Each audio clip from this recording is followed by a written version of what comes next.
কি রে বাবা, কোথা থেকে ছুটে এসে ব্রেক মারলি এখানে? বাবা, ওসব কথা ছাড়ো। আগে আমাকে একটা বড় ঘুড়ি বানিয়ে দেবে নাকি বলো? সে কি কথা? হঠাৎ করে ঘুড়ি ওড়ানোর খেয়াল মনে কি করে আসলো শুনি? বাবা, ওই যে ও পাড়ার লতিফ চাচা রেউড়িতে নাটক শুনতে গেছিলাম।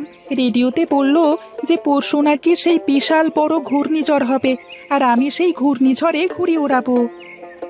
বলিস কি রে, ঘূর্ণিঝড়? কোথায় তোর লতিফ চাচা? আরে বাবা, লতিফ চাচা আর কোথায় থাকবে, আছে তার ডেরায় বসে। চল চল বাবা, তাড়াতাড়ি চল, গিয়ে দেখি কি হয়েছে।